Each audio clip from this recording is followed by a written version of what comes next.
Got Andrew Moskowitz with us today, and welcome to a New Yorker, a New Yorker born and raised, right? Yep. Okay, Queens, right? Yep. All Queens, and to be in Salina, Kansas on February is today the 21st.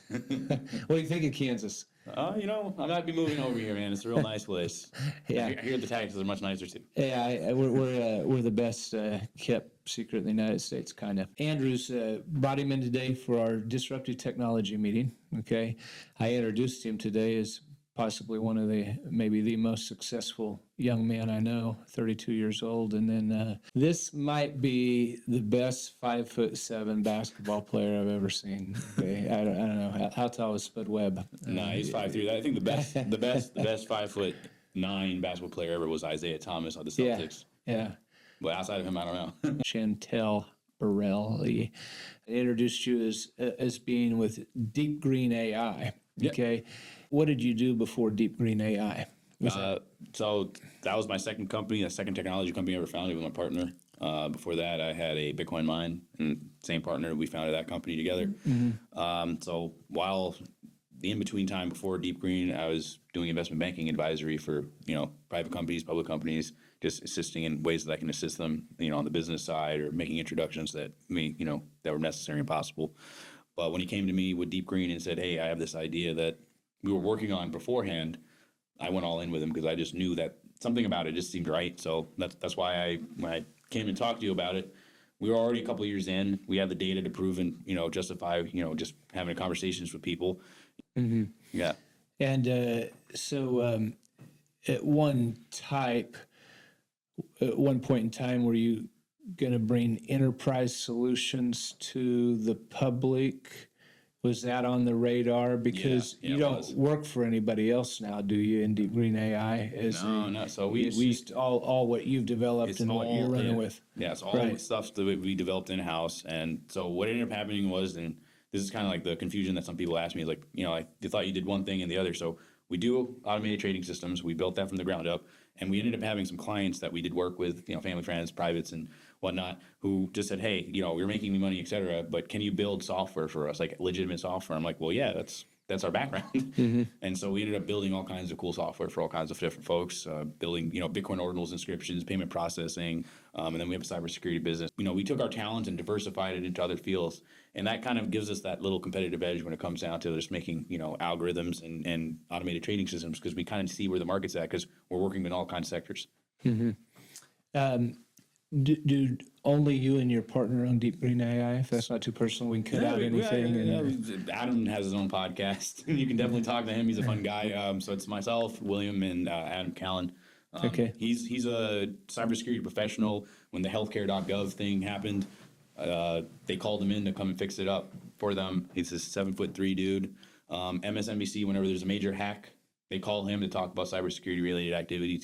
He's pretty out there. He's a great guy. Definitely have him down here in Kansas too, if you ever get a chance to meet him. You think we can get him here? I think we can get him here. Yeah. Hey, once you're here, you can you can help sell him on coming to Kansas to see us. When I think of you, forget about the believe it or not, the cybersecurity aspect of it. I'm more thinking the other things that we've got going on together. What are some of the favored investments? Yeah, sure.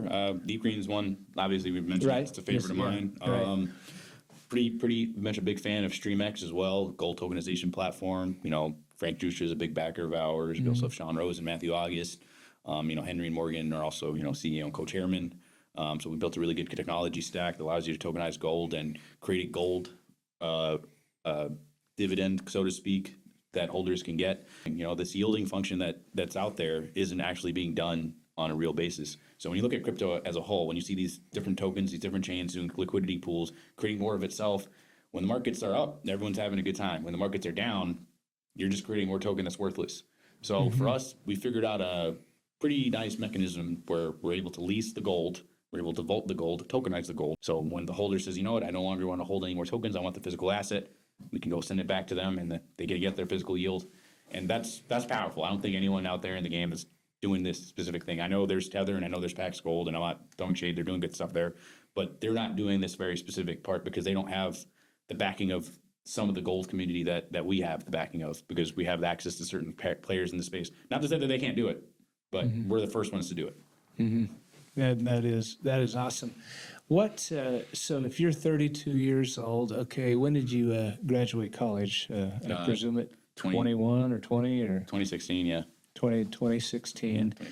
And so, when did you first hear of Bitcoin and understand it? In 2008, on November 1st, when Hal Finney probably puts out the white paper, you know, at that point in time, you would have been still in grade school. Yeah, I was in ninth grade. Yeah, but no, it wasn't ninth grade when I found out about Bitcoin. I heard about Bitcoin when I was in 12th grade, but I didn't really think anything of it. Then when I got to college, started coming more up in certain conversations with certain folks.